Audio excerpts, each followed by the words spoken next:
വീക്ഷണം മുഖപ്രസംഗം 2024 മാർച്ച് 29 വെള്ളി. മണിപ്പൂർ സർക്കാർ മുട്ടുമടക്കി. രാജ്യത്തെ ഏറ്റവും വലിയ ന്യൂനപക്ഷങ്ങളെ അന്യവൽക്കരിക്കാനും ആട്ടിയോടിക്കാനും ആവിഷ്കരിച്ച ഉന്മൂലനത്തിന്റെ കുന്തമുനകൾ രണ്ടാമത്തെ ന്യൂനപക്ഷങ്ങൾക്ക് നേരെയും നീളുന്നു. ഈസ്റ്റർ ദിനത്തിനും ദുഃഖ വെള്ളിയാഴ്ചക്കും അതിനോടനുബന്ധിച്ച ശനിയാഴ്ചയും അവധി ദിനങ്ങളായിരിക്കെ അതിനെ പ്രവൃത്തി ദിനങ്ങളായി പ്രഖ്യാപിച്ച മണിപ്പൂർ സർക്കാരിന്റെ വർഗീയ വിവേചനത്തിനെതിരെ രോക്ഷവും അമർഷവും പുകയുകയുണ്ടായി. കഴിഞ്ഞ ഒരു വർഷത്തോളമായി വെടിയും പുകയും തീയും ആളുകയാണ് ഈ കിഴക്കൻ മലയോര സംസ്ഥാനത്ത്. 100-ലേറെ പേർ കൊല്ലപ്പെടുകയും 300-ലേറെ ദേവാലയങ്ങളും പള്ളിക്കൂടങ്ങളും ആശുപത്രികളും മഠങ്ങളും കത്തിച്ചാമ്പലാകുകയും ചെയ്തിട്ടുണ്ട്. ഗ്രാമങ്ങളിൽ രണ്ട് സമുദായത്തിൽപ്പെട്ടവർ ശത്രു രാജ്യങ്ങളിലെ പൗരന്മാരെ പോലെയാണ് ജീവിക്കുന്നത്. അക്രമം ഭയന്ന് ഓടിപ്പോയവർക്ക് ഇതുവരെ തിരിച്ചു വരാൻ സാധിച്ചിട്ടില്ല. പുരയിടങ്ങളും കൃഷിയിടങ്ങളും ജോലിസ്ഥലങ്ങളും പൂർണ്ണമായും തകർക്കപ്പെട്ടിരിക്കുന്നു. അക്രമത്തിന് നേതൃത്വം നൽകുന്നവർക്ക് പോലീസിന്റെ എല്ലാ സഹായങ്ങളും ലഭിക്കുമ്പോൾ ഇരകൾ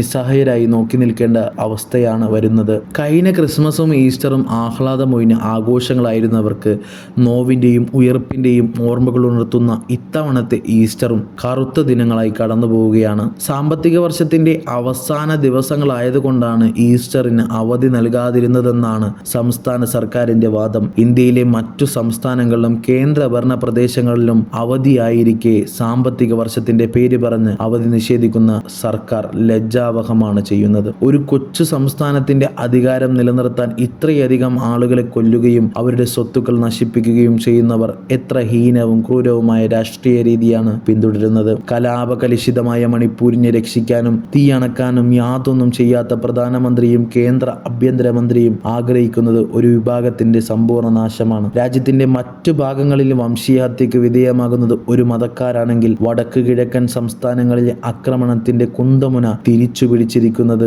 വേറെയൊരു മതസ്ഥർക്ക് നേരെയാണ്. ക്രൈസ്തവ പശ്ചാത്തലമുള്ള NGO-കളെ വിമർശിച്ചുകൊണ്ട് RSS മുഖപത്രത്തിൽ വന്ന വാർത്തയും പ്രതിലോമകരമായിരുന്നു. വിദേശത്ത് നിന്ന് ലഭിക്കുന്ന പണം ഉപയോഗിച്ച് ക്രിസ്ത്യൻ സംഘടനകൾ മതം മാറ്റവും മറ്റ് ദേശവിരുദ്ധ പ്രവർത്തനങ്ങളും നടത്തുകയാണെന്ന് RSS പത്രം വ്യക്തമാക്കുന്നു. വിദേശ പണം കൈപ്പറ്റുന്നത് ന്യൂനപക്ഷ സംഘടനകൾ മാത്രമല്ല, RSS-ഉം വിദേശ ഫണ്ടിനെ നന്നായി ആശ്രയിക്കുന്നു. ഗുജറാത്തിൽ നിന്നുള്ള വ്യാപാരികളും വ്യവസായികളും മാത്രമല്ല RSS-ന്റെ ഫണ്ട് സ്രോതസ്. നിരവധി വിദേശ NGO-കളുമായി RSS-നുള്ള ബന്ധം ഏറെ വലുതാണ്. ഇന്ത്യയിലെ ഭരണകക്ഷി എന്ന നിലയിൽ സംഭാവനകൾ വലിയ മുൻഗണനയാണ് RSS-ന് ലഭിക്കുന്നത്. രാജ്യത്തിന്റെ സുരക്ഷിതത്തെയും പ്രതിരോധത്തെയും ഇത്രയേറെ രാഷ്ട്രീയ നേട്ടങ്ങൾക്ക് ഉപയോഗിച്ച ദേശവിരുദ്ധ സർക്കാർ ഇന്ത്യയിൽ ഉണ്ടായിട്ടില്ല.